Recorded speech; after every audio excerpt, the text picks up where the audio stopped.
reflect the official views and not necessarily state or reflect the official views and position of Sunshine Radio DZR 1026 Manila, Suarusug Media Corporation, and Sunshine Media Network International. Para sa Diyos at ang Pilipinas na ating mahal, kailangan yung tayuan yung prinsipyo. Kailangan nandun ka lagi sa tama. Para ito sa mga tunay na lalaban para sa bayan. Pagkamali, banatan. Pero pag tama naman, palakpakan natin. Yan ang banatero, walang inuurungan. Pag tama, palakpakan. Pag mali ay babanatan. Yan ang banateros, fanases ng ordinaryo Pilipino. Banateros ay walang makakaaman. Yan ang banateros, walang inuurungan. Pag tama, palakpakan. Pag mali ay babanatan. Yan ang banateros, fanases ng ordinaryo Pilipino. Banateros ay walang makakaaman. Magandang gabi, Luzon, Visayas at Mindanao. Kayo ay nanunood sa Banateros dito lang sa SMNI. Ako po si Coach Oli. At ako naman po si Jay Guevara. Ako naman po si Master Judea. At eto po si Boss Dada. Nako, talaga naman ang Banateros ay nandito pa din po sa Davao. At shout out doon sa mga kaibigan nating nagbabantay ngayon, na mga kapulisan dyan, na nag-aantay kung kailan tayo uuwi. Meron pong forever. Kailan nga ba tayo uwi? Secret. Pero siyempre, kilala muna natin yung ating kasama na malupit na Banateras. Talagang in-embrace niya na yung pagiging Banateras. Ito po si Doc Lorraine Batoy. Ay, good evening, Dada. Good evening, brothers. Maraming salamat mga kababayan at sinasabay niyo na naman kami sa isang episode ng Banateros. Balita ko, madam, may mga nagbabantay daw kung kailan tayo aalis. Pero siyempre, isa pa nga abangan natin yung hearing ng Senado bukas, which yung kay Senator Bato de la Rosa, di ba? Yes. Inaantay din natin, inaabangan din natin kailan sila aalis. Oo, siyempre kung inaabangan nila kung kailan tayo aalis, kailan din kayo aalis. Kung gusto niyo naman mag-focus na sa mga bisyo-bisyo nyo, di ba? Focus na lang kayo doon, di ba, Doc Lorraine? Pero balita ko, Doc Lorraine, medyo meron daw kayong ka-date kahapon. Ano nga yan? Pakikwento nga dahil. Ang ginapalangga ng Pilipinas, the best president that this country has ever had, si President Rodrigo Roa Duterte. Pumunta kami sa bahay niya. Alam mo, ilang beses ko na nakita yung bahay niya, but it never fails to touch me talaga.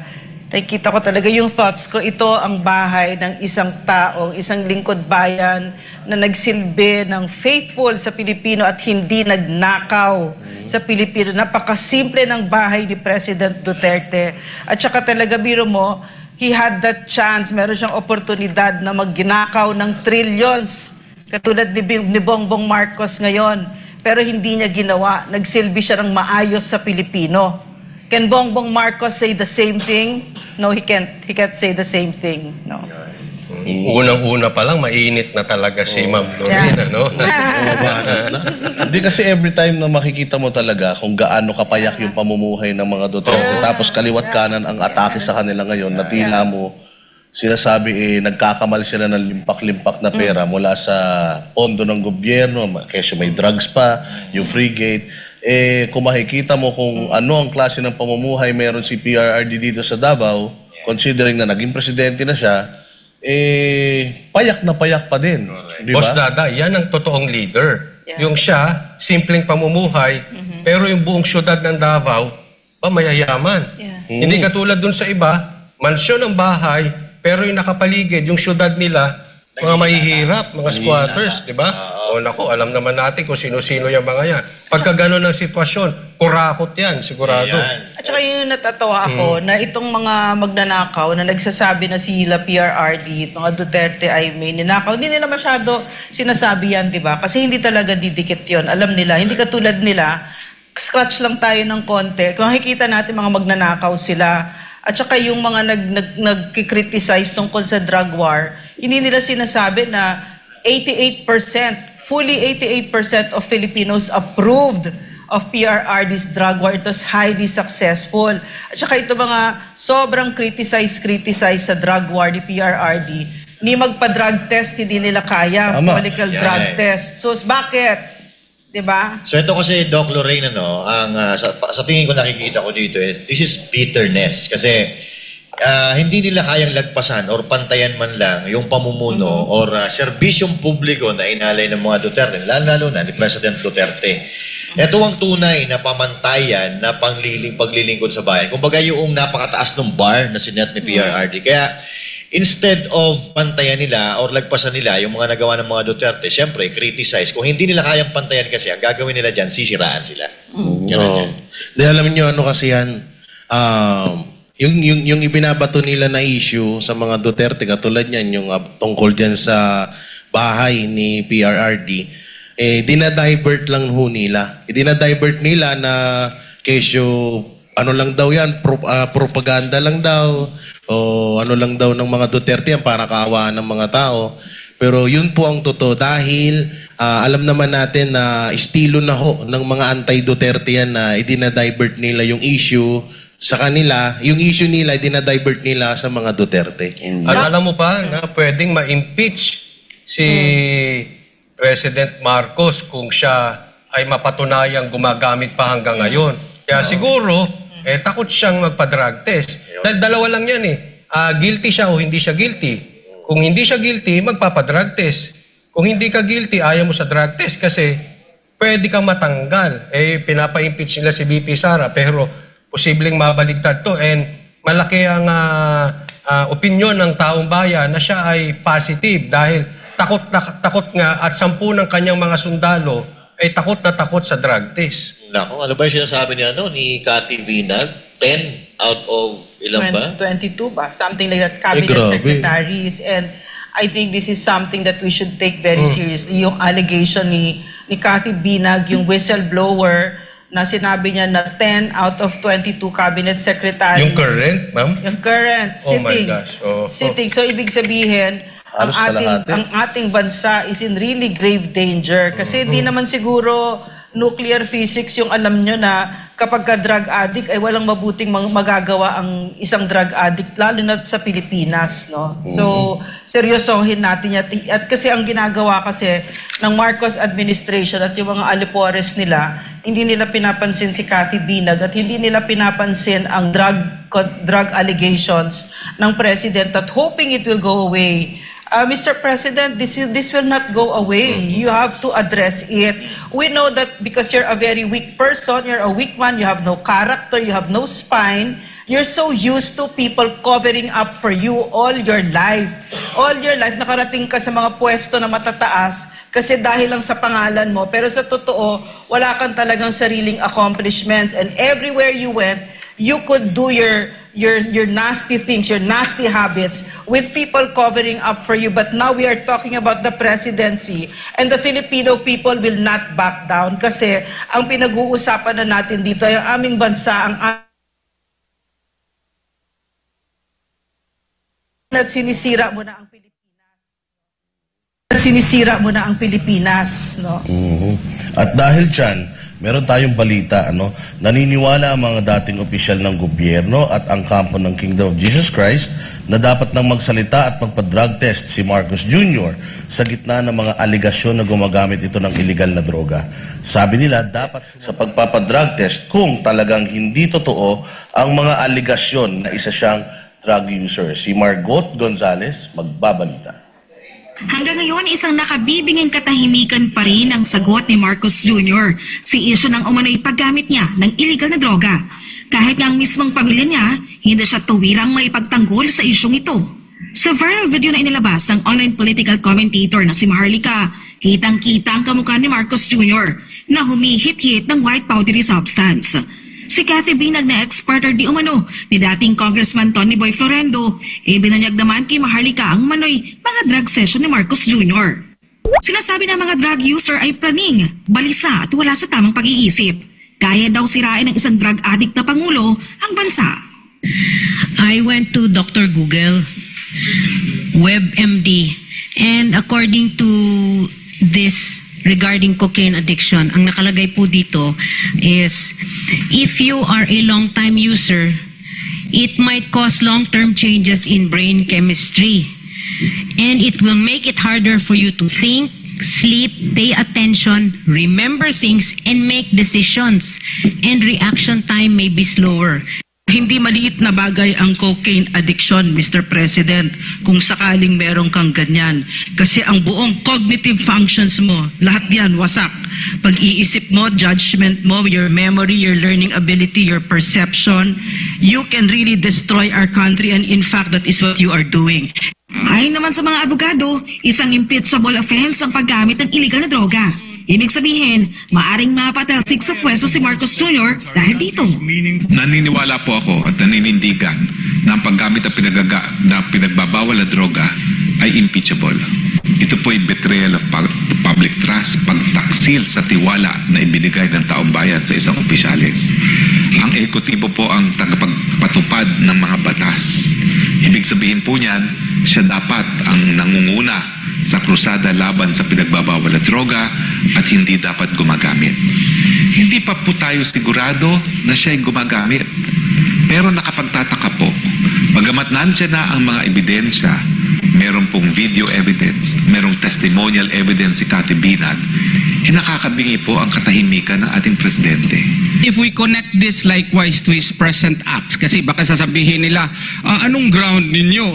Betrayal of public trust according to Gonzales versus Office of the President does not cover any and all official wrongdoings or plain errors of judgment. But if you will juxtapose this with his other acts, it might really fall under the definition clearly described by the Supreme Court in Gonzales versus OP that this would be also characterized by clear bad faith and of such gravity and seriousness as other grounds of impeachment. A cocaine addict does not belong in Malacanang. A cocaine addict needs professional help. A cocaine addict has no business running a country.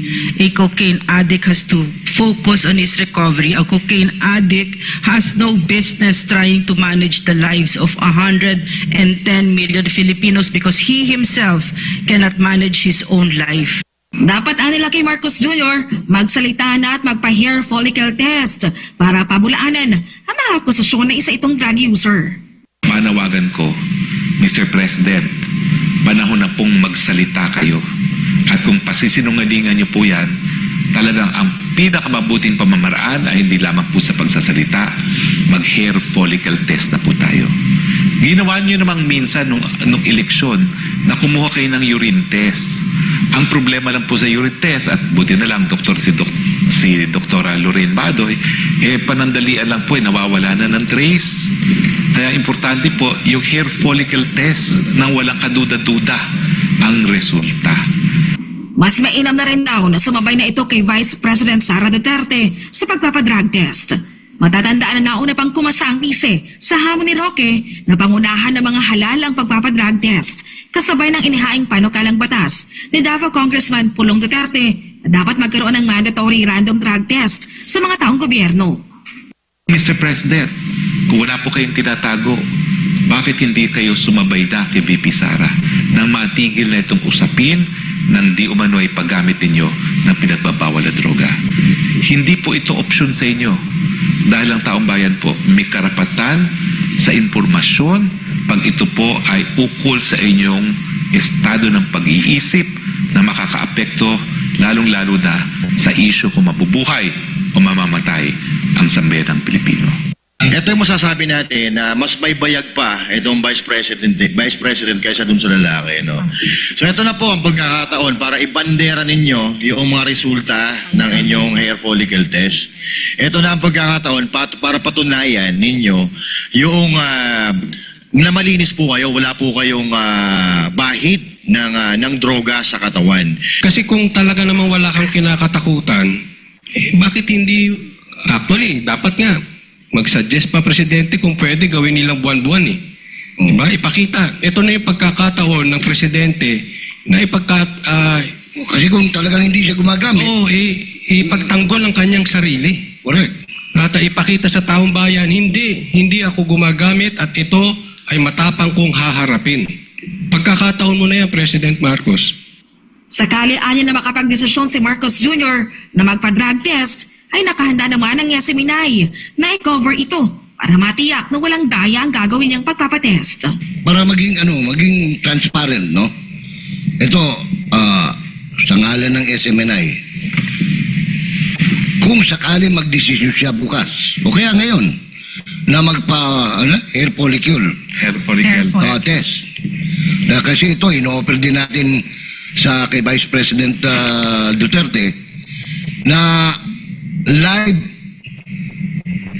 i-cover yan ng SMNI para walang masabi ang tao na hindi, magpapalusot lang yan. Katulad nun, bigla na lang dumating yung doktor ng St. Luke's, sinabi okay na.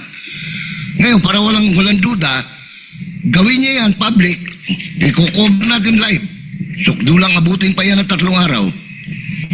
Para sa Diyos at Pilipinas kong mahal, Mark Gonzalez, SMNI News. Mga brothers, no? Yes. Paulit-ulit na naman natin ito isinasabi. Kaya lang meron sinabi si Cathy Binag na bago. Ang sinabi niya, hindi lang si President Bongbong Marcos ang nagko-cocaine, kung hindi yung asawa at yung 3 anak. So, yung first family natin ay mga cocaine users at lifestyle choice yon. Ibig sabihin, wala silang nakikitang mali sa paggamit ng ipinagbabawal na droga na nakakasira na first of all, bawal sa batas. So alam nila na bina-violate nila ang laws of the land. Heinous crime yan. Pagkatapos yung pagsira ng katawan, wala sa kanila yon. So ano ang implikasyon nun? Wala akong pakialam kung ordinaryo silang pamilya. Wala akong pake. Diba? Pero anong implikasyon nun sa Pilipinas? Di syempre, no, yung narinig din natin pala, I'm sorry kay Cathy, na yung First Lady, nagpupush siya ng drugs, nagbibigay siya, nag-o-offer siya ng yuan sa mga anak ng mga kung kani-kanino. Therefore, wala siyang nakikitang mali doon. And despite these allegations, walang sinasabi, tahimik na tahimik ang Malacanang. So unless somebody denies it, no, mag-deny siya at magpa-drug test siya, maniniwala tayo na totoo yung sinasabi ni Cathy. At the very least, mag-investigate, di ba? Pero anong ibig sabihin? Pag yung presumption natin totoo yung sinasabi ng whistleblower, ibig sabihin nun, kikibit-balikatin nila yung mga drug laws natin. Ano ibig sabihin nun sa mga anak natin? Yung mga anak natin na mahal natin, na tayong mga taong hindi bangag, at alam natin na hindi lifestyle choice yan, kundi paninira sa pag-iisip, sa katawan, sa kalusugan, at even sa kaluluwa mo. Diba? Ano implikasyon nun? Masisira ang Pilipinas. And in fact, nakikita na natin, nasisira yung crime rates natin because of drug crimes, talagang umaakyat. So dito ako natatakot at ito yung moral obligation kung bakit itong si Bongbong Marcos, na mali talaga yung ginagawa niya, na dinededman niya, hindi niya tayo pinapansin. Whereas yung Vice President, sandali lang yung demand sa kanya, magpa-drug test ka din, magpa-drug test kayong lahat, sumagot siya kaagad, no? So, Doc Lorraine, meron akong gustong idagdag dyan. Question kasi ito sa mga kapulisan natin eh. Noong panahon ni PRD, nung kampanya, sinabi ni PRD na makikipag-usap siya with the leftist. At isa yun sa mga reason, nagkaroon ng reservations yung mga military personnel natin as well as yung mga PNP personnel natin na iboto siya. Dahil ayaw nila na makipagkasundo tayo sa mamamatay tao. Sa mga NPA. So, yun yung marami akong mga kaibigan na police na tinanong, ayaw nila kay PRD dahil doon. Kasi nga, bakit ka makikipagkasundo, ipinapatay tayo ng mga yan. So ngayon, doon ko ididikit yung tanong. Kung noong panahon ni PRD nung kampanya, nagkaroon kayo ng reservations dahil sa NPA, inayawan nyo siya dahil doon, although naging maganda naman yung relasyon nyo, yung period ng 6 years ni PRD, bakit tayo ngayon pumapayag ng mga kapulisan na merong issue yung unong ehekutibo ng Pilipinas patungkol sa droga? Eh, hindi ba tayong mga kapulisan, galit tayo dapat dyan sa droga? Dahil yung droga, sinasawata nga natin yan eh. Sinisira niya ng buhay ng tao eh. So bakit hindi kayo ngayon nagsasalita at bakit sumusunod kayo ngayon sa di umano ay isang adik na gobyerno? And on top of that, very accurate yung sinabi ni Boss Dada. Talagang nawalan ng loo, ng gana. Ang maraming na-disheartened. May mga kilala ako nag-resign. Nung si PRRD nilagay niya mga CPP na mga operatives sa kanyang kabinete, si Judy Taguiwalo at si Paeng Mariano at si Lisa Masa. Pero nung nalaman ni PRRD kung ano ang CPP, NPA, NDF at hindi sila seryoso sa kapayapaan, tinanggal niya. Diba? Pero anong ginawa ngayon nitong si Marcos? Alam na alam ni Speaker Romualdez kung sino si Franz Castro, Raul Manuel at Arlene Brosas. Alam nila na CPP, NPA operatives itong mga ito. Pero siya ang nagbibigay ng pondo at nagbibigay ng lakas. At si Bongbong Marcos sa madaling salita ay nakikisabahan sa CPP, NPA, NDF. Kung yung dating Pangulo sumama ang loob ninyo. Pero kinorek niya at nagkaroon ng NTF-ELCAC na nagpatapa sa CPP. Bakit ninyo kinikibit balikat itong president na ito na hayagan yung pagtatraidor sa bayan? Tama. Convicted, ano pa yun? Child abuser pa yun. Correct. Isipin mo, nag-iimbestiga, convicted. O hindi ako may sabi niya, korte, na may desisyon na po dyan. Kaya ewan ko, kung ako nga dyan, dapat may kahihiyan ka. Lumayas ka na dyan. Mabalik lang ako dun sa sinabi kanina ni Ma'am Lorraine about kay Cathy Binag. Alam nyo, napakadelikado nito. Kasi isipin nyo maigi, kung yung mga anak niya nga, mga kaibigan nila, na-impluensyahan nila na mag-cocaine or mag-droga, di umano paano pa kaya yung mga Pilipino? Diba? Sila yung sila yung leader or sila yung namumuno ng bansa natin. Kung yung anak nga, kung ano yung anak, yung mga kaibigan na impluensyahan nila, pangit po yan, napakadelikado po niya para sa Pilipinas. Totoo yan. Totoo yan, kapatid. No? Kasi, napakaraming nagsasabi ng mga Pilipino ngayon na ito daw, si President Bongbong Marcos, ang worst president na nangyari dito sa ating bansa. Piruin mo, no? Yung mga hindi dapat ginagawa ng mga nagpapasunod ng batas, yung mga dapat na sinusunod na batas, nilalabag nila ngayon. Tulad na lang halimbawa, noong kay Pauline Canada, mga kababayan, bawal na bawal po yun. Bawal po sa batas yung magsaserve ka ng warrant of arrest sa isang taong convicted na nakakulong na. Naka-arrest na, di ba? Naka-arrest na po. At may balita po tayo dyan. Hindi lang patong-patong ang kasinungalingan ng mga opisyal ng gobyerno ngayon. Dahil pati, ang kapalpakan nito, patong-patong na rin. Bago lang kasi naisilbihan ng arrest warrant ng CIDG, ang nasa kulungan na ang detalye ng balita mula kay Sara Santos. Paano kaya yun, warrant of arrest? Sa pinakahuling press conference ng The Kingdom of Jesus Christ o KOJC nitong nakaraang Sabado, ibinahagi ni Attorney Israelito Torion, isa sa mga legal counsel ng KOJC, na nais arestuhin ng Criminal Investigation and Detection Group o CIDG ang kliyente niyang si Pauline Canada. Si Pauline Canada ay kasalukuyang nakadetine sa Pasig City Jail matapos siyang arestuhin ng PNP noong 11 ng Hulyo sa Davao City na agad ding inilipat sa Metro Manila. Si Ma'am Pauline pala, Canada, tumatawag sa akin kasi sabi niya, Attorney, may mga pulis dito na CIDG magsiserve daw ng warrant of arrest sa akin. Kasi inutusan daw sila ng bagong chief daw ng OIC daw ata ng CIDG. Paano ba ma-serve ng warrant of arrest sa isang tao na nasa kulungan na? No? And I told her to just relax, no? And report the matter, of course, to the BJMP. In fairness naman sa BJMP, sinabihan yung mga police officers na, Sir, bakit ka magsiserve ng warrant of arrest? Nandito na yan sa aming custody. Naghihinala si Attorney Torion na baka raw may pinaplanong masama laban sa kanyang kliyente dahil nauna nang tinanggihan ng PNP si Pauline Canada ng kanyang right to counsel o ang karapatang marepresenta ng isang abogado nung siya'y nadakip. Itinago rin noon ng PNP kay Attorney Torion ang impormasyon na inaresto na pala nila ang kanyang kliyente kahit na ilang beses na hiniling ni Canada na makausap ang kanyang abogado. Ano daw yun? Warrant of arrest ng Quezon City.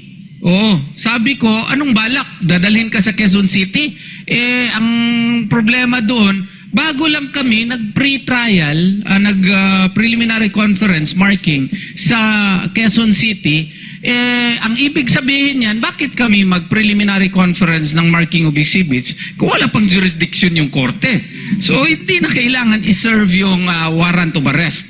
So, natauhan yung mga CIDG, nagsorry at umalis. Patong-patong ang mga kasinungalingang pinagsasabi ng PNP noong humarap sila sa investigasyon ng Senado kaugnay ng marahas nilang operasyon sa KOJC noong 10 ng Hunyo.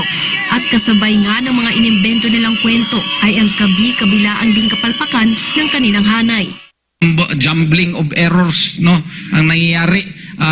Siguro yung bagong OIC ng CIDG, kung sino man yun, no, inutusan na kunin siya, arestuhin siya, baka kailangan siguro pag-aralan niya muna yung kaso bago siya makisawsaw. Kasi kailangan sana alam niya yung ginagawa niya. Para sa isang batikang mamamahayag at political commentator na si Jay Sonza, naniniwala siya na ang mga kapalpakang ito ay walang ibang pinanggalingan kundi kay Marcos Jr. Kung si Dr. Lorraine Badoy pa ang maglalarawan kay Marcos Jr., wala na niya ito sa tamang pag-iisip dahil sa kanyang pagkalulong sa iligal na droga, kaya karamihan sa kanyang mga ginagawa ay puro na rin palpak. Tulad na lamang ng ipinagmayabang ng gobyerno na biggest drug haul daw sa bansa na nangyari sa Alitagtag, Batangas. Nakita niya naman yung drug raid na yun. Meron pang naniwala doon. Wala naman eh. Kasama pa niya si Abalos, no? Na mukha silang mga buffoons, para mga clowns sila, no? Na akala nila meron silang naluloko na parang ang galing ng kwento namin, di ba? Pero nakita natin yung pang-iinsulto sa katalinuhan ng Pilipino nitong mga ito. Even during the press con na yun, nakikita mo daming procedural lapses kasi nung yung tamang proseso dyan, kapag ka na may drug haul na yun, biro mo doon nag-drug haul, doon nag-press con si President Marcos, na hindi man lang napoproseso lahat yun, pinoproseso lahat yun, dinadala yun sa PIDEA o sa laboratory, tapos lahat yun tinitingnan, malay mo talcum powder yung iba or tawas yung iba, di ba? So lahat yun dumadaan sa proseso at hindi yun yung pwedeng maraming gumagalaw para hindi ma-contaminate, di ba? So kahit yun, hindi nila alam yun. So president level yan, di ba? So, anong ibig sabihin nito? Tama si PRRD. Itong mga yan, walang alam yan. Horrifyingly incompetent. This is the worst president that we've ever had, hands down. Para sa Diyos at sa Pilipinas kong mahal, ako si Sara Santos, SMNI News.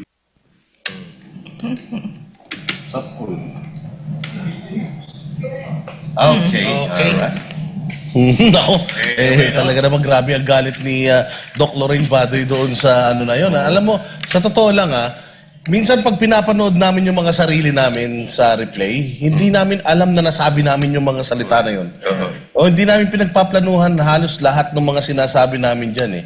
Kadalasan, yung emosyon mo during that time, habang dinidiscuss ninyo yung topic, doon lang lumalabas eh. Kahit nga si Doc Lorraine medyo nagugulat din siya sa mga sinasabi niya, pero dumating kami sa punto ni Doc Lorraine na nagkatitigan na lang kami nung nakaraan sa airport, remember? Kasi wala na kaming masabi talagang salita para ma-describe itong pagkadismaya natin sa gobyerno ngayon eh. Wala pa rin talab. Naubos na eh. Wala pa rin talab, no? lahat na ng mga pinakapangit na pwede mong maisip na banggit mo na eh. Pero makikita mo, tuloy-tuloy pa rin sila eh. Sobrang kakapal ng mukha. May tanong ako sa iyo, na-imagine nyo ba na na-imagine mo ba na magkakaroon ng ganitong klaseng presidency, ganito mangyayari sa Pilipinas? Ako hindi talaga eh. Kasi shocking, no? Considering na galing tayo kay PRRD, akala ko talaga tumaas na yung natin, standards natin pagdating sa pagpili ng ng mga leader sa bayan eh. Lalong-lalo na ang ganda nung buhay na binigay sa atin ni PRRD. So, hindi ko talaga alam kung bakit nabudol talaga tayo nitong presidente natin ngayon. So, ako, Boss Dada, medyo expected ko yun eh. Talaga? Oo, kasi ang linaw nung sinabi ni PRRD that time.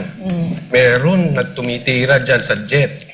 Merong private yacht. So malinaw sa atin na yung nangyayari ngayon, alam ko mangyayari na nung nanalo ng eleksyon. Kasi antimano naniwala ako kay PRRD at very clear po yung sinabi niya. Kaya Pero bakit mo sa tingin na maraming naloko? Anong tingin mo sa Pilipino? Ano yung psyche ng Pilipino alam mo, na nabudol? mahilig talaga ang Pilipino sa ano eh. Mga panatiko tayo. Mahilig tayo sa apelyido. Mahilig tayo sa sikat. No? At marami nag-e-expect kay BP Sara na siyang tatakbo. Kaya lang nung nag-vice siya, talagang, syempre, yan ang Pilipino eh. Malakas din Coach Oli yung yung history revisionism. Kasi, di ba, ang laki for the past 6 years, makikita mo na binabago nila unti-unti. Sinasaksak nila sa ulo ng tao, unti-unti na maganda nung panahon ng tatay niya. Nung tatay niya, 13th month, kanila, PICC, kung ano-ano. Paulit-ulit yung propaganda tungkol doon eh. Kaya isa yun sa mga naging rason, palagay ko, kaya umasa yung tao na imposible naman na sisirain mo yung pangalan ninyo. Hindi ba? Sa isang banda, para nakita ko na yun, right where you stop, no, inosente ang Pilipino, hindi tayo makapaniwala na meron palang ganito kagkahaman. Hindi natin kasi nga sinabi ni Dada, no, akala natin pag binoto natin siya, lilinisin niya yung pangalan nilang napakadumi, di ba? Lilinisin niya, he'll try to prove na mali tayo sa pagsabing magnanakaw sila, etc. Pero ganun kasi tayo, 'di ba? Ganun tayo. Akala natin sila ay gayon din. Yung pala hindi in other words, immature, hindi tayo mature mag-isip na hindi natin kayang isipin noon na may mga taong hindi katulad natin, 'di ba? So ngayon, nagigising tayo doon sa fact na hindi lahat ng tao katulad natin, no? Hindi, in other words, kung mamimili tayo ng susunod na bibigyan ng tiwala, dapat aware na tayo dito. Diba? Okay, so pero madugtungan ko lang tungkol doon sa kaya nga parating na tong eleksyon, no, 2025. Ito na pagkakataon natin, mga Pilipino, makabawi. Lagi nating titingnan hindi yung pangako, yung resibo. Kung yung pinapangako ba niya ay nagawa na, diyan tayo mag-focus. Pero kung hindi pa, mahirap mo. Huwag nating pagpraktisan ang gobyerno. Yan, hindi natin. Pero meron tayong balita, no? Ito.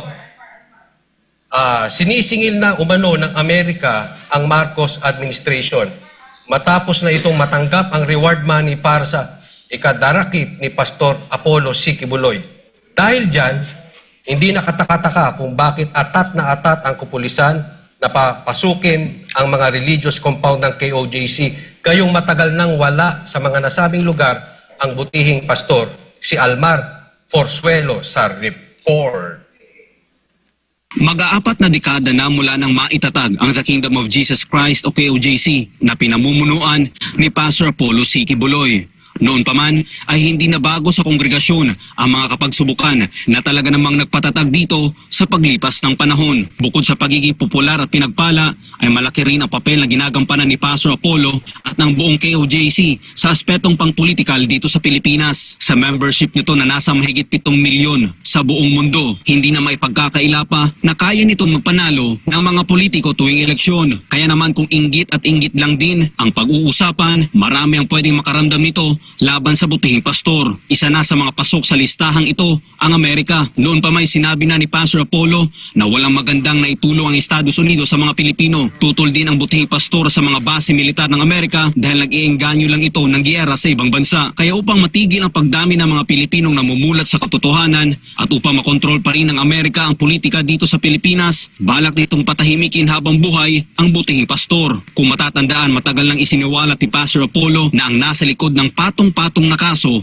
na isinampa laban sa kanya ay ang Amerika gamit ang mga dating miyembro ng KOJC. Nauna na rin niyang sinabi na nagbigay ang US ng $2 milyong na pabuya kapalit ng kanyang ulo. Kaya sa ikapitong press conference ng KOJC nitong Sabado, isa sa mga ipinunto ng panel ay ang nasabing pabuya ng Amerika na tinanggap na umano ng mga matataas na opisyal ng Pilipinas. Ayon sa SMNI anchor at miyembro ng Banateros na si Boss Dada, may natanggap silang impormasyon na sinisingil na ng Amerika ang administrasyon ni Marcos Jr. dahil tinanggap na nito ang pabuya. Gaano katotoo itong mga reports na natatanggap natin naniningil na daw ang United States of America dahil kalahati doon sa kanilang itinalagang pabuya para mahuli ito si Pastor Apollo Kibuloy ay tila mo nakubra na yata. Again, Sir Jay, hindi po ito kinubra ng mga opisyalis sa baba. Ito po ay malamang sa malamang nakubra ng mga opisyalis na nasa taas. Kaya talagang yung pressure ibinababa na nila sa mga kapulisan para talagang mahuli ito si Pastor Apollo Kibuloy. Para naman sa isa pang angkor ng SMNI na si Coach Oli, aligaga na ngayon si Marcos Jr. dahil pinapressure na ito ng US dahil nalalapit na ang eleksyon. Merong balita na pressured na siya kasi hinahabol ito doon sa US election tong November. Kaya talagang panggagambala di umano dito sa KOJC at sa Davao. Dahil ito si Marcos pinipressure na at saka yung nabanggit kanina ni Boss Dada na 50% di umano ay bayad na yung reward money. Bagay na kinumpirma ng Executive Secretary ng KOJC na si Sister Eleanor Cardona. May pressure talaga ang pamahalaan ng Pilipinas para habulin, tugisin at kunin talaga si Pastor Apollo Kibuloy. Yun nga sinabi ni Ma'am Lorraine, maniwala na tayo na ang pressure galing sa Estados Unidos, galing nga doon yung kaso. Ilang beses na po yan sinabi ng aming mahal na pastor, no, na meron talaga ang nasa likod nito lahat, ang Amerika. Paliwanag pa nito na pinagpalit ni Marcos Jr. si Pastor Apollo sa mga Amerikano para maabsuelto ito sa kanilang kaso sa Estados Unidos. Kalakip nito ang paglalagay ng mga base militar dito sa Pilipinas. Tungkol naman sa partisipasyon ng mga Amerikano sa paghuli kay Pastor Apollo, sinabi ni Master Judea na nagbibigay umano ng mga makabagong kagamitan ng Estados Unidos para manmanan ang buong KOJC sa pag-aakala na nasa lugar pa ang kanilang target. At katunayan po dyan ay nagpapahiram o nagpo-provide po di umano itong Amerika ng itong tinatawag natin ng mga aparato, thermal tracker para makita ng sa malayuan or kahit may dingding na mo-monitor nila kung may tao.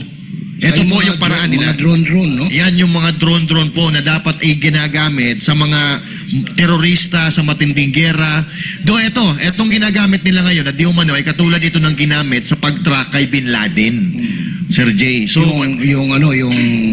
yung thermal scanner, bakit? Si Pastor Apollo Kibuloy ba, rebelde? Terorista ba? Maging ang ministro ng KOJC na si Brother Carlo Catiil ay saksi at nakakita sa mga high-tech gadgets na ginagamit ng PNP sa kanilang patuloy na panggigipit sa KOJC. Biruin mo, mga listening device. Ganon sa harapan, palagi po nakatutok sa amin, mga telescope nila, yung mga thermal scanner nila. Lahat yan puro panggigipit kasi may deadline nga. Before November election sa Amerika. Dahil dito, tanong ngayon ng KOJC members kung tunay nga na may kasalanan si Pastor Apollo, bakit hanggang ngayon ay hindi pa rin natutuloy ang paglilitis sa mga kaso niya sa Amerika? At kung seryoso ang PNP na mahuli si Pastor Apollo, ay bakit hindi nilulubayan ng PNP ang mga compound ng KOJC? Bakit hindi sila maghanap sa ibang lugar? Si Pastor Apollo nga ba talaga ang kanilang sadya o nais lang nilang makuha ang mga pagmamayari ng KOJC? Para sa Diyos sa Pilipinas kung mahal, Almar Forzuelo, SMNI News. Naku, hindi pa daw priority.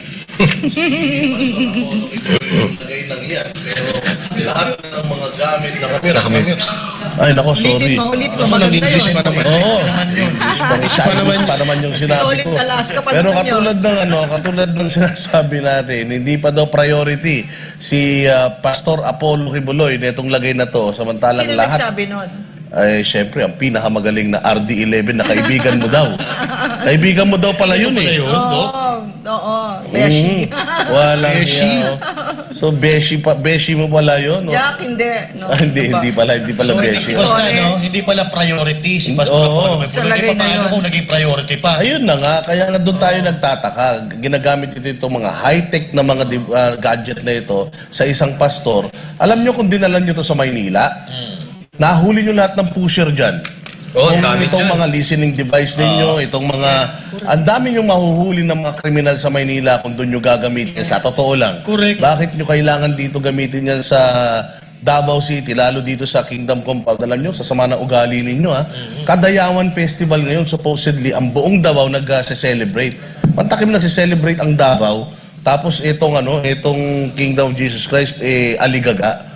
Diba? Baka meron kayong gustong maikling Ako meron lang kasi may patanong dito. Si Banat Bay. Oh, yes. Kasi sabi niya, bakit kay Doc Badoy kung nabudol din ba siya? Kung oo, pakitanong, bakit, anong dahilan? Galing po kay Banat Bay. Banat, budol na budol ako.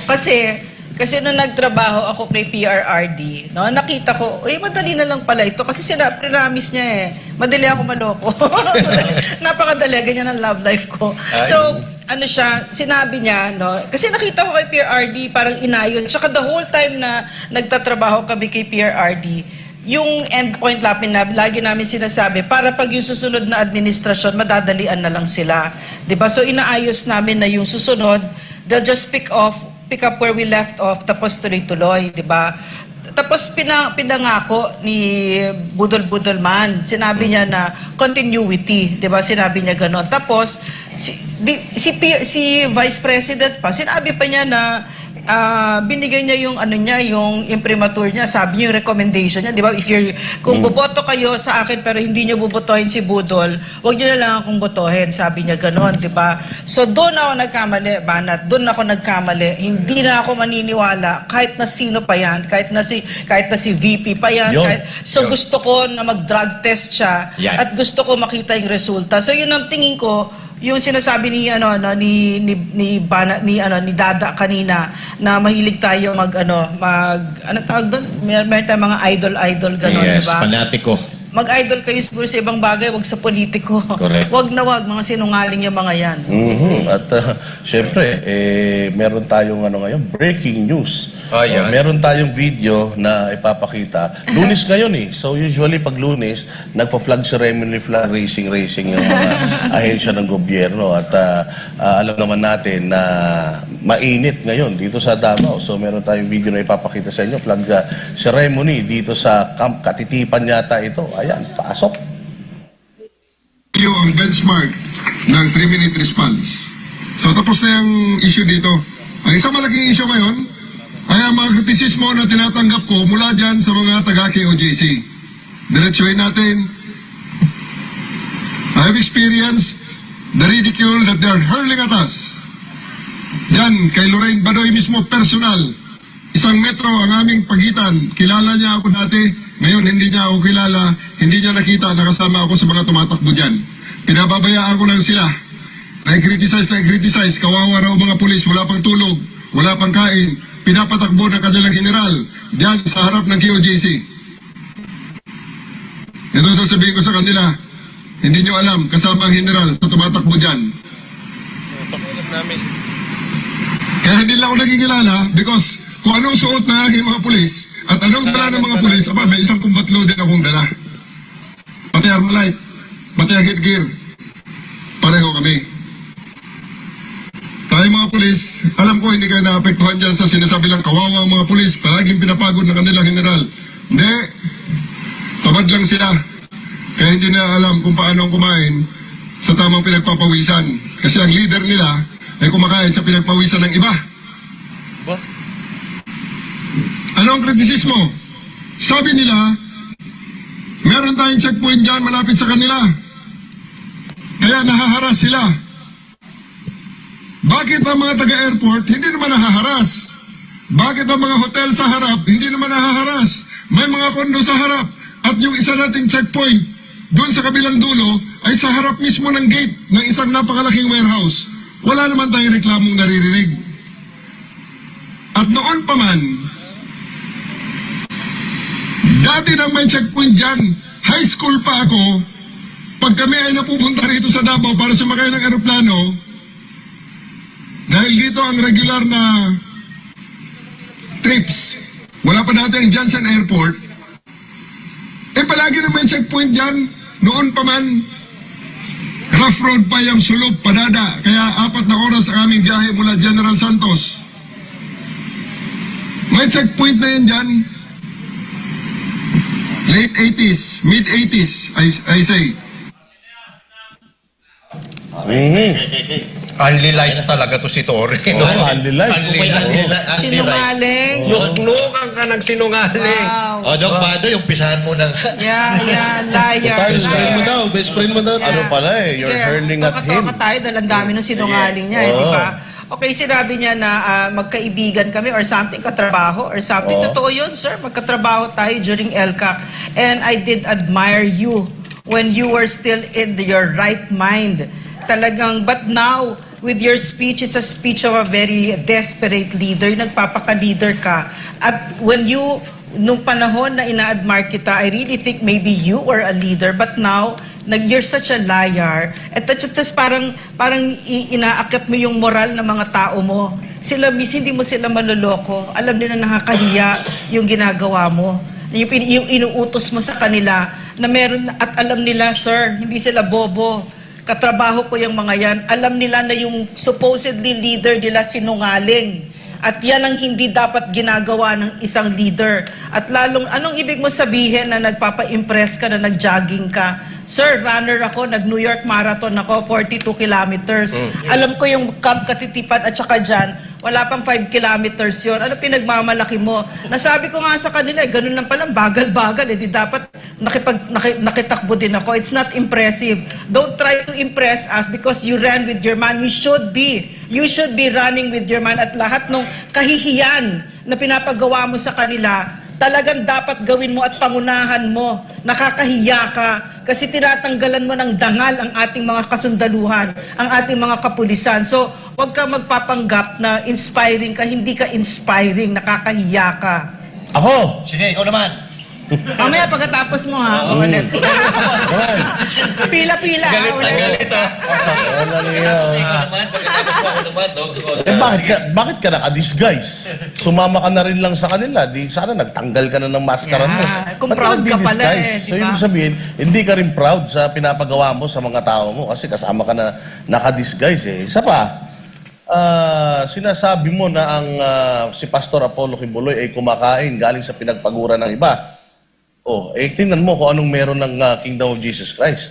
Ikaw nga kayo nga pasahod kayo ng taong bayan Galing sa buwis namin yung pinapasahod sa inyo. Tapos, yung mga taxpayers ang inaabala ninyo.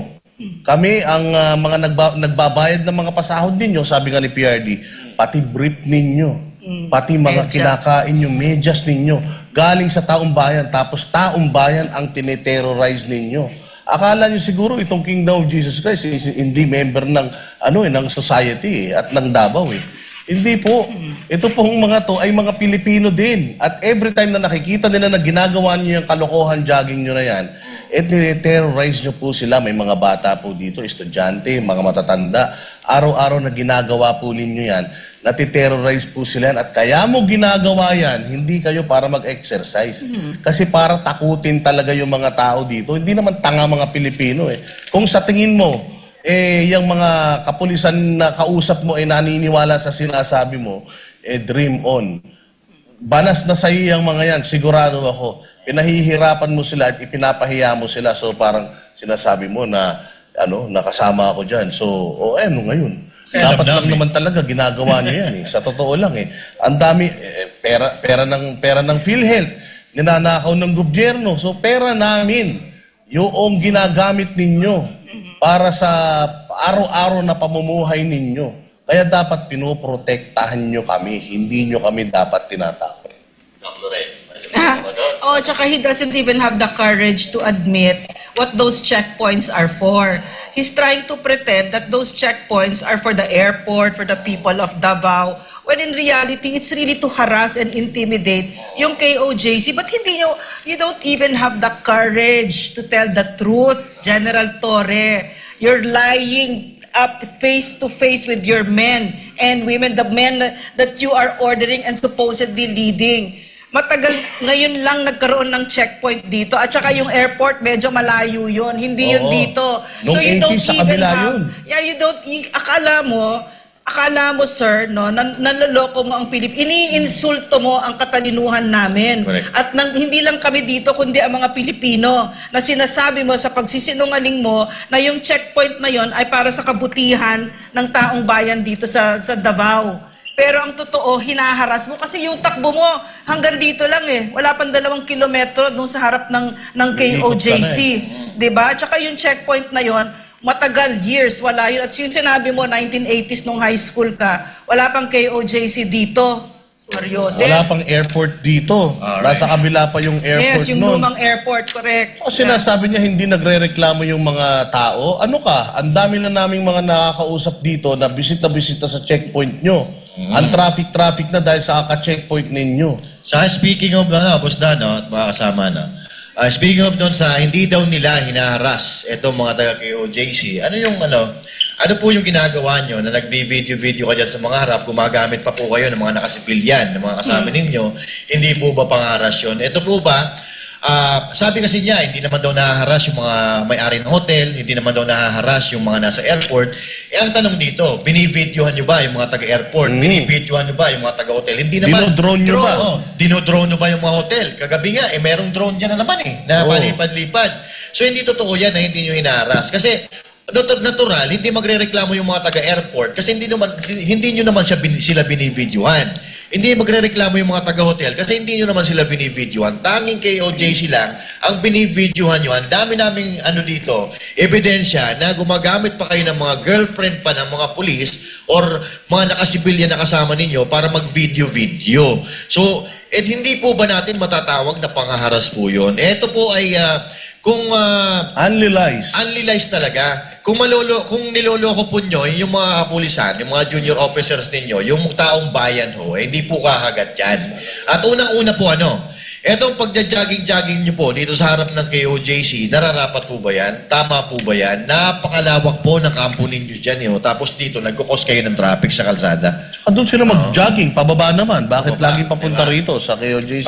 Master Judea, talagang ito si Diwata, si Sir Diwata, ay si Sir Torre. Pasensya na po, nagagaya talaga ako kay Sir Jason. Idol ko po kasi yun. Pero unrealized ka talaga kasi ang dami mong kasinungalingan. Una, 80s, wala pa sila dito. Tapos, lagi kayo dito, sinasabi nyo, walang nagagalit. Ang dami pong nagagalit dyan sa checkpoint na ginagawa nyo. Nagkukos kayo ng traffic. Anong silbi nyo dyan? Mapayapa naman tong lugar na to dati pa. Pa-epal kayo dyan tapos ipagmamalaki mo na kasama kayong nag-jogging. May mga kasama ka pang general dyan. Ano pumasok sa kukote ninyo? Bakit ginawa niyong jogging yan? Bakit dyan kayo nagja-jogging? High traffic po yan. Airport po ang katapat niyan, ha? So anong pinag-iisip nyo? Sana naman gumamit kayo nito. Ito. Meron kayong kampo, hindi nyo gamitin. Diyan kayo nag-jogging. Sabi nga ng mga kasamahan ko, amoy putok na daw. Sila nagsabi kasi, isipin mo, diyan ka mag-jogging, tapos naka full battle gear kayo dyan. Bulletproof. Naka kayo. Di ba? Hindi po police visibility ang ginagawa ninyo. Harassment po yung maliwanag. At saka totoo yan, kahapon may drone pumasok. Naka-live kami ni Master Judea, nakita mismo namin. Hindi lang namin nabalitaan, na-experience namin. Kaya hinaharas nyo po ang KOJC. Paano hindi naman magagalit sa inyo? Mag-isip-isip naman po kayo. Jay. Oy, best friend! Tore, a.k.a. Diwata Pares Overkill. Overlies. Anak ng teteng. Tore, alam mo, kung nandun ka sa jogging, ba't di ka nagtanggal ng ng balot mo sa mukha? Ay, naku. Pinagmamalaki mo pa na nandun ka, di ka naman nagpakita sa amin. Hindi naman natin siya awayin. Tatanungin lang naman natin siya kung sa kanya gawin to, yung ginagawa niya rito sa KOJC, maganda ba? Yun lang gusto kong itanong sa kanya. Kung ito ba ay dumadaan pa sa human rights, kung nasa human rights pa ba itong pinaggagawa niya? Kasi pulis ka diba? Tsaka wag mo kaming pagmalakihan na nandun ka sa jogging. Pakialam namin kung nandun ka. Ha? At ito pa, Tore. Kutis bayag ka lang pero wala kang bayag. Kasi hindi ka nagpakita ng mukha sa amin. Di ba? Yun lang. Pwede ko bang dagdagan? Okay. Sige po. Nalaman namin kasi, nung ini-interview namin si Patrolman, si Sir, na General Torre, ni-recall ninyo yung mga nasa Pakibato naalala ko kasi, no, yung Pro 11, highly multi-awarded itong police dito, no, yung mga police dito sa Davao, sa Pro 11, where you are now. But now, you are really causing them so much shame because I know the people there. Katrabaho ka yan sa NTFL ka. Umaakyat kami sa bundok. Tanong nyo sila, nagmumotorsiklo kami, ilang oras yon? 6, 5 oras. Ang layo-layo na nararating namin. At nakita ko dun sa RPSB yung pagsisilbi nila at yung pagmamahal ng pulis sa mga indigenous people so that mapakarami sa kanila ang nagbalik loob sa gobyerno. So ang Pro 11, shining example yan ng kapulisan, but where are you taking them with your disgusting and immoral leadership? Nakakahiya ka. Kinuha mo yung mga nasa pakibato na pulis at binaba mo dito doon sa bundok kung saan napakarami pang NPA na nagre-recover at nagbibigay ng laking kapahamakan sa ating mga katutubo. Binaba mo dito sa Davao, one of the safest cities in the world. Grabe. So ito pa, Doc Lorraine, may singit ko lang. Kung si Marcos ang pinaka-worst president dito sa Pilipinas, si Torre naman ang pinaka-worst PNP chief dito sa Pilipinas. Hindi PNP chief yan. Ano ba? PNP chief yan. RD11 lang yan. RD11 pa. Hindi, kasi di ba, kaya ka nagpapa-impress dahil dun, di ba? Pero may pangarap. Yun ang pangarap niya, na maging PNP chief siya. So hindi pa kaya nagpapasiklab siya ngayon. Hindi pa man nagiging PNP chief, worst PNP chief na grabe naman kayo. Pero alam niyo ba, noong 1980s pa lang, wala pang airport dito. Ano ba sinasabi niya? Tsaka isa checkpoint na daw sila dito? 1980s pa daw. Wala pang airport dito. Nasa kabila pa airport. Talahiban pa rito. Ito damuhan. Itong stretch na to, damuhan pa yan. Kaya ano yung sinasabi nyo, nag-checkpoint kayo. Diyan pa lang, wala pang ka na kayo nagsinungaling. Wala pang KOJC dyan, damuhan pa yan, walang checkpoint dyan. So, mag-research muna kayo bago kayo nagsasalita. Parang ano lang yan yung kalsada daw dito sa KOJC, itong Japan-Philippines Friendship Road, kasing lawak daw ito ng Kalayaan Commonwealth na highway. Kita mo naman, ewan ko talaga dito kung saan kumukuha ng ano to. Sunog na naman siya. Ayun. Nagja-jogging nga. Kaya naman pala hindi namin ka nakilala Akala namin cartoons yung parang ginuhit sa papel yung mukha mo, Torre. Galit kayo, sabi nyo nakatago yung mukha, nakalabas naman. Nakalabas pala Pero siya ba yan? Parang hindi. Wait lang, paano napapanood ko siya sa movie? Pero parang nandun siya sa Harry Potter. Pero sir, bakit naman kasi wala kang nameplate? Sana naman kasi may nameplate. Nakikita yung mga nameplates ninyo, sir. Para sana, alam natin, kasi katulad niyan, jogging kayo, nakakover yung mga nameplates ninyo ng mga vest ninyo. Talagang di kayo makikilala niyan. Ano na naman to, panibagong sunog na naman siya. Una, doon sa sinabi niya, sa airport, tapos dito sa KOJC, 1980s pa pala, wala pa pala naman tong na to. Tapos ito pa yung sinabi niya, yung condominium. Yung condominium na sinasabi niya dun sa video niya, ginagawa pa lang yun ngayon. Ano yung pinagsasabi mo na hindi nagre-reklamo yung sa condominium? Ginagawa pa lang yun.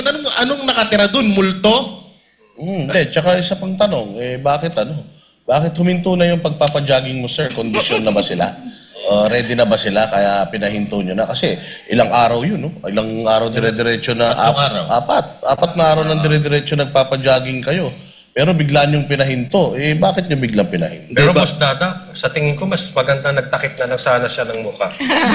Masagwa no? Grabe naman kayo. Sa kanina sinasabi nyo bakit nagtakip ng mukha. Tapos ngayon pinatatakip nyo. Hindi, alam ko na kung bakit nag-stop yan ng jogging. Boss Dada, Ma'am Lorraine. Kasi babalik na yan sa Pasay. Magpaparis na siya ulit. Pero hindi, ito, seryoso. Ang tanong kasi dito is, bakit mo sinasabi yun sa mga kapulisan mo? Demoralized na ba sila? Bakit kailangan mo silang kumbinsihin na tama yung ginagawa nila? Hindi ba nila alam sa mga sarili nila kung tama o mali yung mga ginagawa nila? Alam mo, mga kababayan, yung Pro 11, matagal ko nakatrabaho kasi nga hotbed ng NPA ang Davao Region. nung umupo si PRRD hanggang pagbaba niya, insurgency-free ang Davao Region, no? Biro mo. At hindi yun, at malaking parte ang ginawa dyan ng Pro-11. Hindi ko, gusto kong kausapin ng bawat kapulisan, hindi ko makakalimutan ang kabayanihan ninyo at hindi ko makakalimutan ang puso ninyo sa pagsilbi ng taong bayan. May RPSB, no? Ito yung mga pulis na napakagandang program, quick response team na hanggang ngayon ay isinusulong nila despite a leader like that, no? Leader, he's not a leader to me, no? Despite that. So siguro yun lang yung gusto kong sabihin, no, na hindi ko makakalimutan yung kabayanihan ninyo kasi nakita ko yun, at saka umakyat tayo ng bundok, hindi lang isang beses, 2 beses, 10 beses, maraming beses. 'Di ba hanggat mamaya dahil sa kapulisan, dahil sa Pro-11, nagkaroon na ng mga eskwela yung mga bata, nagkaroon na ng mga health centers, at mano-mano yung paggawa nung roads, no? Farm to market roads, mano-mano yan. At si General Fillmore Escobar, si General Silo, sila yung naghahanap ng funding dahil medyo kulang yung pera. Pero yun yung nakita kong kabayanihan na hindi ko matatanggal yun sa isip ko at sa puso ko dahil lang sa ganyan. Meron isang bulok dyan. Teto, madugtong ko lang kay Doc Lorraine. Alam nyo, lalong-lalo na dito sa Davao at sa buong Pilipinas, huwag na ho tayong magtaka kung darating ang araw na dumami ang mga kapulisan na mga siraulo dito sa bansa natin. Kasi ini-impluwensyahan ng katulad ni Torre. Kaya dito sa Davao, nakakatakot yung ginagawa niya na yan. Kasi imbis na turuan ng magandang magandang pag-uugali ang mga kapulisan, ang ginagawa ni Torre ay tinuturuan niya ng mga maling gawain. Ito, tanong ko lang din kay Sir Torre. Natakot ka ba kay Ma'am Lorraine? Or natakot ka dahil may hearing bukas?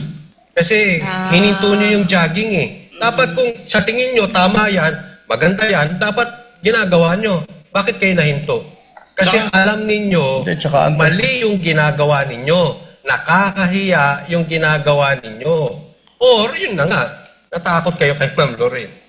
Mas lalo nating aantayin yan. Mas lalo nating aantayin yung pagja-jogging na araw-araw. Kasi lalo na kung kasama naman pala si General Torre na nagja-jogging dyan, sa susunod, aabangan na talaga namin kayo at talaga namang iisa-isahin natin ng mga mukha ninyo at talagang aalamin natin nasan ba si General Torre doon kasi idol na idol ka namin. So gusto ko talaga siya makita ng Pero ako naniniwala ko na si General Torre, hindi naman siya ganyan eh. Palagay ko, naging ganyan na lang siya nung pumasok sa kokote niya yung pangarap. Iyon. But anyway, kasi lahat talaga yung at all cost, yung by all means. Pero sana pag magja-jogging sila ulit, sumama.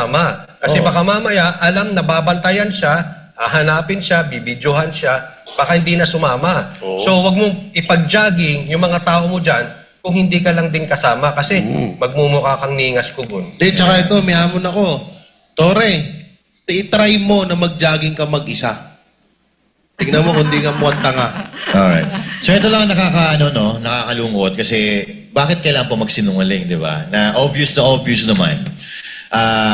Kayang-kayang sagutin yung kasinungalingan, na sabi nga nila, yung isda na huli lagi sa bibig. Ito taga KOJC mismo nagsasabi na dati daw, sabi ni Torre, 1980s, nag-checkpoint na sila dito, 1980s po, talahiban pa po ito at wala pa pong KOJC at yung airport po is nasa kabila pa. So ngayon, nagtataka lang tayo kung bakit niya ginagawa ito. Bumababa na ho ba yung moral ng mga kapulisan? Kasi kung ikaw ay pulis, halimbawa, ikaw ay junior officer at nakikita mo na mali na yung pinapagawa sa'yo, pero wala ka talagang magagawa Wala kang magagawa kasi utos siya ng general Pero, ang totoo talaga dyan, nawawala na rin ng gana itong mga kapulisan. Kasi, unang punta namin dito, makausap namin yung mga pulis dyan sa harap, na para bagang hiyang-hiya sila sa kanilang ginagawa kasi nakatakip ang mukha, walang pangalan, walang nameplate and all that. So, yun ay isang indikasyon na hindi po sila tutuwa doon sa ginagawa nila. So, hindi po, wala sa loob nila ang ginagawa nila. Parang gano'n ang nakikita ko dyan. Kahalintulad yan ng mga nakakausap ko na nasa gobyerno ngayon. Kasi I look past Torres and I see, of course, Abalos, the head ng sa DILG under yung PNP. And of course, I also see definitely the President, Bongbong Marcos, di ba? So, ano ba yung trait nila? Mga sinungaling din itong mga ito, di ba? So, yung mga public servants na nakakausap ko na wala ding gana ngayon, malungkot sila ngayon sa nangyayari sa gobyerno. Kasi yung joy ng serving, no, sa pag naglilingkod ka sa gobyerno, pag nakikita mo bumubuti yung buhay, may natutulungan ka, yun talaga yun, hindi mataas. Kasi yung si PRRD, nung umupo siya, sinabi niya sa amin, nung nag-oath-taking kami, sabi niya sa amin, there will be no financial rewards. Sabi niya, but, lalo pag hindi ka corrupt kasi, but, there will be a lot of psychic rewards. And he really delivered on that promise. At kita ko yan sa kapulisan dito, yung kaligayahan nila na they would out of their usual hours, they would akyat sa bundok, swimming pa kami, gano'n, no, para lang maabot natin yung mga kababayan natin na hindi pa nararamdaman ng gobyerno para maprotektahan sa NPA, no. So, gano'n yung puso ng pulis. So, itong si General Torre, I think is a symptom of the Marcos presidency. Tsaka General Torre, dating PNP chief na nagsabi ng isang senador na yung mga ginagawa nyo dito mali. So, bakit mo pa rin ipinupush at pinalulunok dyan sa mga tao mo dyan sa kampo na tama yung ginagawa mo? Kung yung isang epektibong PNP chief na yung nagsasabi na mali ito. At saka, yung sinabi ni Senator Bato de la Rosa na ayusin mo yung relasyon mo sa mga tao sa Davao dahil kailangan nagtutulungan yung operatiba at saka yung mga citizen para magkaroon ng magandang harmony, yung kumbaga yung maganda yung kalakaran dito sa Davao. Sa ginagawa mo, sir, hindi mo isinunod yung utos ni Bato eh. Parang nang iinis ka pa eh. So hindi mo inaayos yung relasyon mo sa mga tao dito. Bagkus, iniinis mo pa lalo yung mga tao dito. Umoo ka pa naman kay Senator Bato de la Rosa. So isa na naman kasinungalingan yan. Ito pong ginagawa ninyong pagja-jogging na naka-full battle gear. Ginawa nyo ba yan sa Quezon City nung ikaw ay QCPD Director? Kung hindi mo ginawa yan nun, bakit mo ginagawa dito sa Davao? So ibig sabihin, meron ka talagang agenda. O yun ako nagtatanong lang kasi kung trademark mo talaga yan, pinapagawa mo yan noon pa sa mga dati mong mga pinunta, no? Ikaw ba nasa Leyte bago maging persona non grata doon? O Samar? Saan ba yun? Ikaw ba nagpapajogging din ng ganito? O kasi kung hindi, at dito mo lang ginawa yan, may purpose ka. Talagang ang target mo, KOJC. At saka alam mo, yung strength ng kapulisan, yung civilian in character, national in scope. So, yung isa sa lakas niya, pagka miyembro siya ng community, nasa baba siya at tinatanggap siya ng komunidad kasi pinagkakatiwalaan siya at ina-admire siya at may respeto sa kanya. Community ang KOJC, ano tingin sa'yo? Kinasusukuman ka dito, di ba? At yan ginawa mo sa kapulisan, General Torre, no? At isa pang kasinungalingan na sinasabi ni Torre, paano niyo masasabi na walang nahaharas dito? Bakit? Nakakausap mo ba? Pinapakinggan niyo ba yung hinanaing ng mga tao dito sa loob? Dito sa KOJC? Hindi naman, di ba? So, paano mo masasabi na walang nahaharas dito? Alam mo, Torre, mag-jogging ka bukas. Pero alam niyo mga partners, no, may hearing bukas. So, bukas mapapatunayan natin, diyan mo i-justify ang mga kalukuhan mo sa Senate. Sagutin mo lahat, sigurado ko, magkakaalaman tayo. At ito'y posible na panghaharas lang sa Davao at sa KOJC. Gaya nga ng sabi, walang forever. Ay siguro meron silang gustong magstay dyan. Kaya tingnan natin itong balita, gustuhin man, walang forever. Ito ang iginiit ng dating tagapagsalita ng Malacanang, lalong-lalo na anya kung nasusuya na ang taong bayan. Ang katagang ito ay may kaugnayan sa pagnanais umano ng Administrasyong Marcos Jr. na manatili sa posisyon gaya ng kanyang ama na tinugariang diktador na si dating Pangulong Ferdinand Marcos Sr. dahil sa batas militar na pinatutupad nito. Si Creslin Cataro magbabalita. Ayaw na nilang magkaroon ng kahit sinong banta Hindi sapat kay Bongbong Marcos Jr. ang martial law regime noon ng kanyang ama na si dating Pangulong Ferdinand Marcos Sr.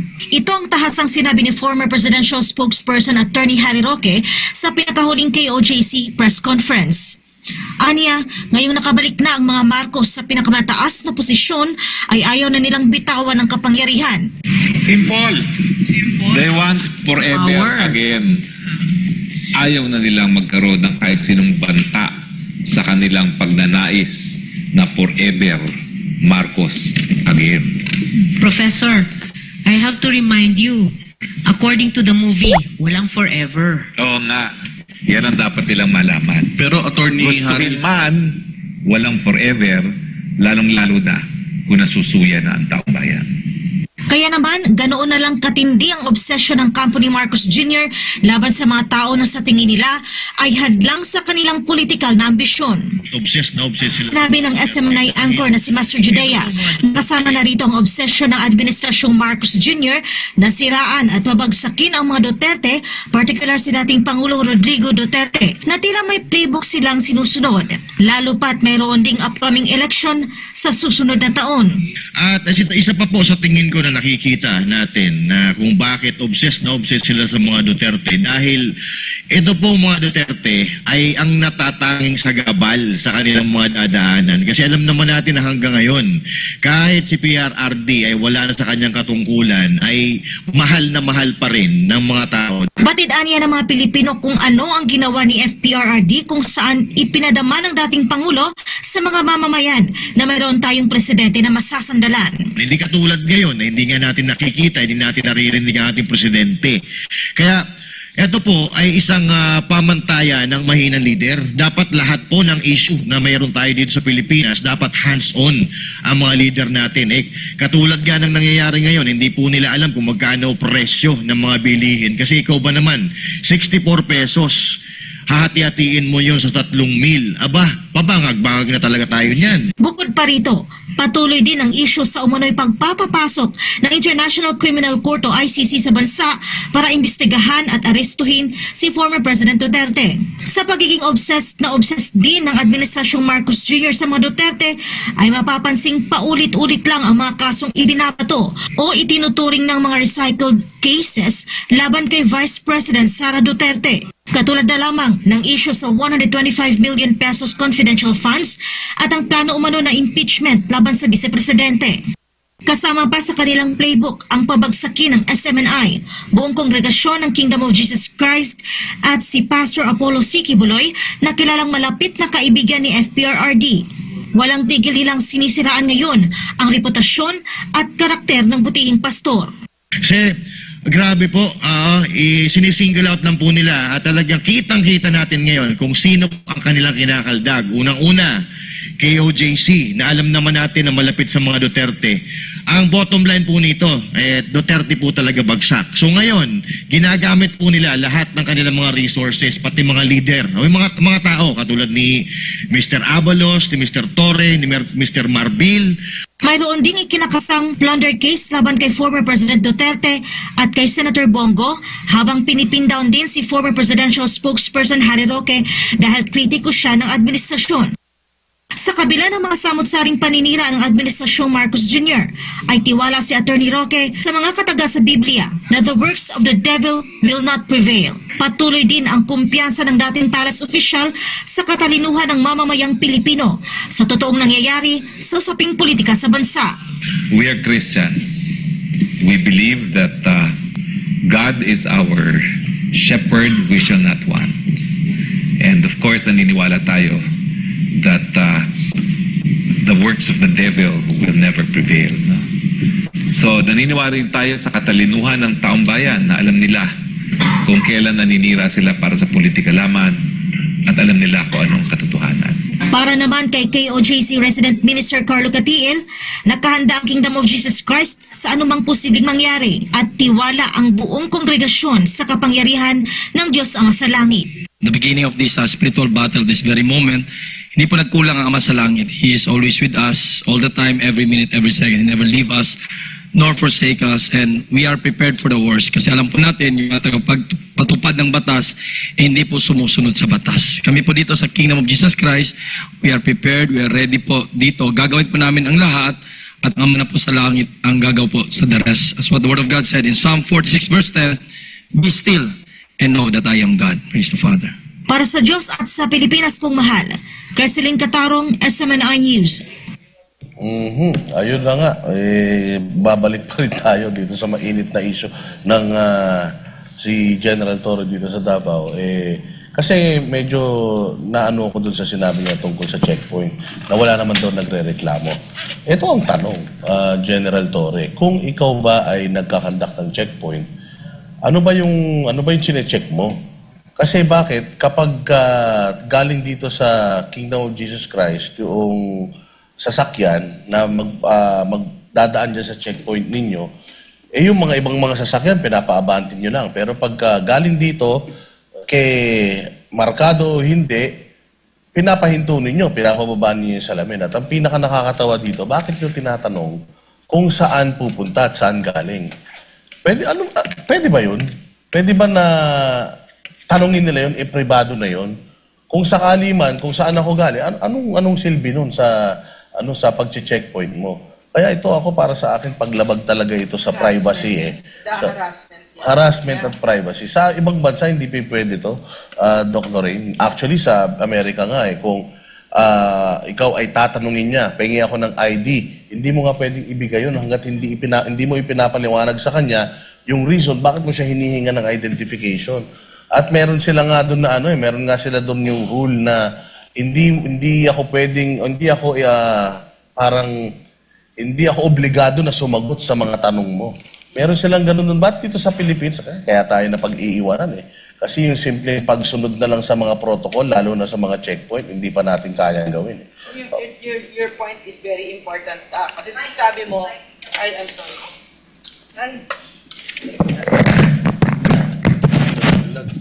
Sorry.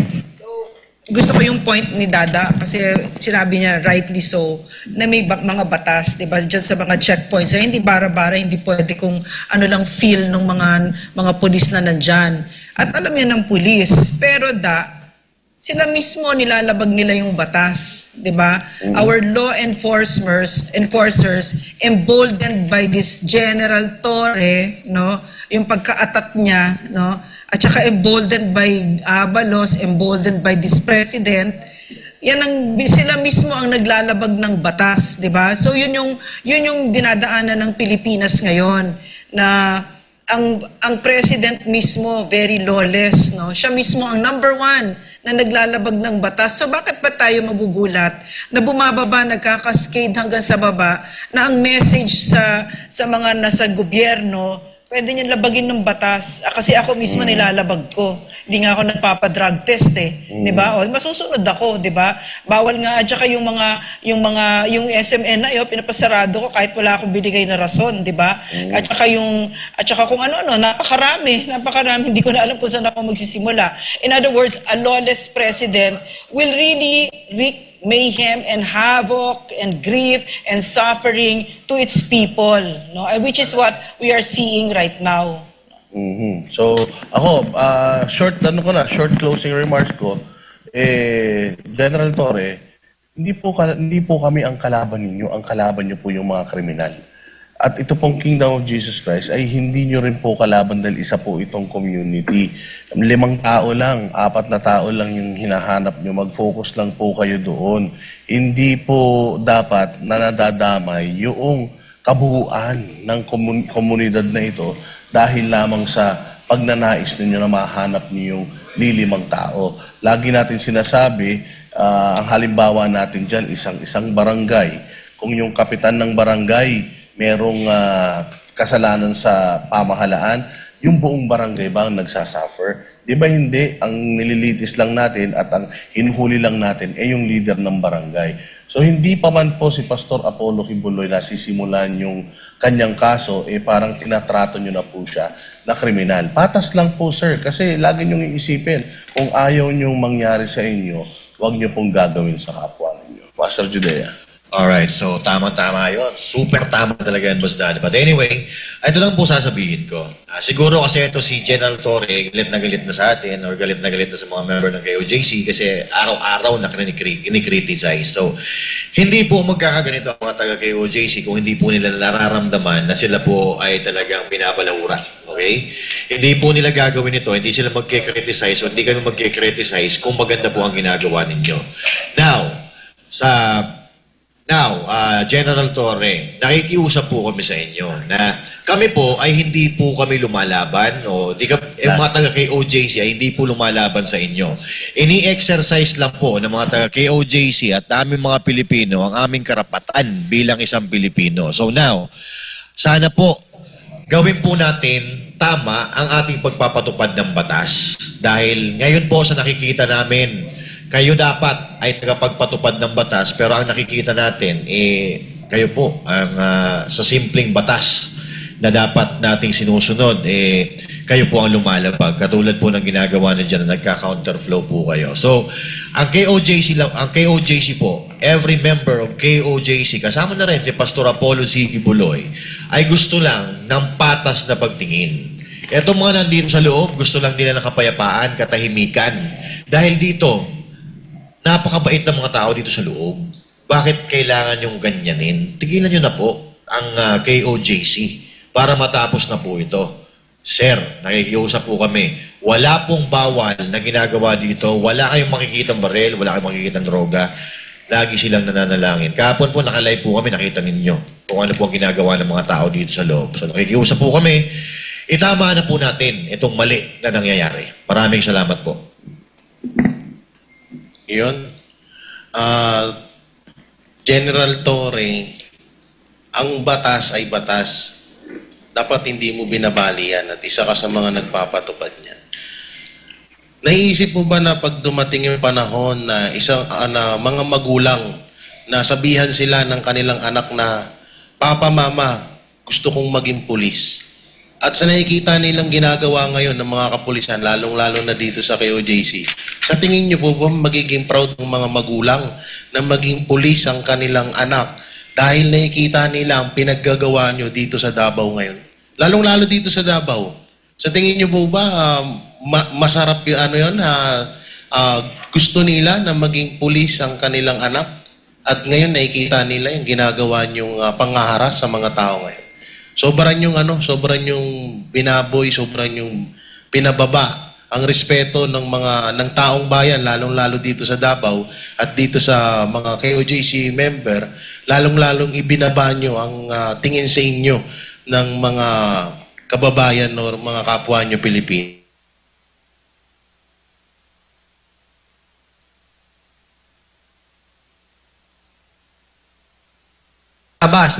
Sa labas mismo ng KOJC. So may mga audience po yan.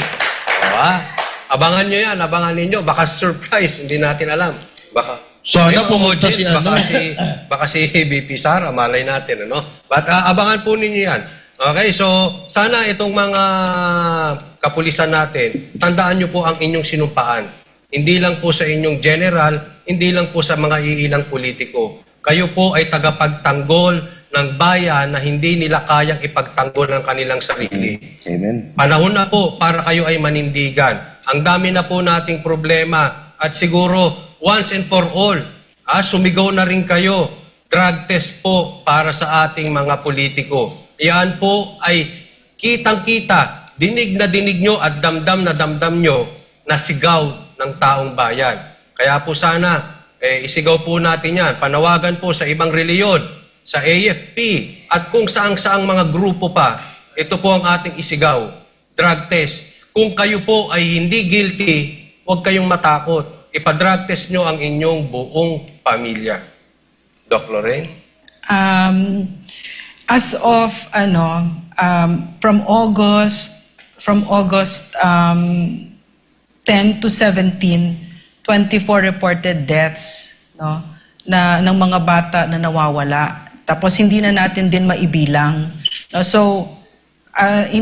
At hindi ito pinapansin, hindi ito lumalabas sa mainstream media, mga anak natin nawawala, Tapos merong kwento na organ trafficking pala ito.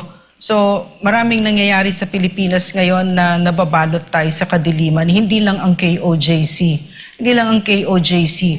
Kahit ang buong Davao, ginugulo nila ngayon at ang buong Pilipinas nakabalot sa kadiliman. At siguro isang malaking kamalian kung iisipin natin na political war lang ito. Hindi ito political lang. Nakikita ko na spiritual warfare din ito. No, so gustong-gusto ko yung, for some reason, I'm very comforted by scripture. Kasi malagim ang nangyayari sa Pilipinas ngayon under the Bongbong Marcos presidency, the worst president that this country has ever had. So nagpapasalamat ako sa inyo kasi meron akong favorite saying, sabi, all the darkness in the world cannot extinguish the light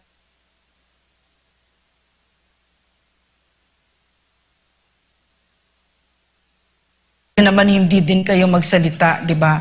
Pero naniniwala kami na yung ilaw ng katotohanan kahit na isang kandila yan, lalo't lalo na pag nagsama-sama tayo, hindi matatalo natin ang kadiliman. So maraming salamat sa Banateros, sa the honor and the pleasure and the privilege of being with you, sitting with you, at sa ating mga kababayan, magtulungan tayo at mahalin natin ang ating bansa.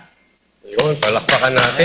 At sana makatrabaho po muli natin si Ma'am Lorraine. Kita-kita po tayo, araw-araw po yan, gabi-gabi. Monday to Friday, 8 p.m. po ang Banateros dito lang sa SMNI. Pero bukas, again, special broadcast po yan. May audience sa labas ng KOJC, ang Banateros. Ako po, si Coach Oli. At ako naman po, si Jay Guevara. Ako po, si Master Judea. At ako naman po si Boss Dada. At ako si Lorraine Badoy. Para sa Diyos at Pilipinas natin mahal. Thank you, Pilipinas natin mahal. Kailangan yung tayuan yung prinsipyo. Kailangan nandun palagi sa tama. Para ito sa mga tunay na lalaban para sa bayan. Magkamali, banatan. Pero pag tama naman, palakpakan natin. Yan ang Banateros, walang inuurungan. Pag tama, palakpakan. Pag mali ay babanatan. Yan ang Banateros, boses ng ordinaryong Pilipino. Banateros ay walang makakaawan. Yan ang Banateros, walang inuurungan. Pag tama, palakpakan. Pag mali ay babanatan. Yan ang Banateros, boses ng ordinaryong Pilipino. Banateros ay walang makakaawan.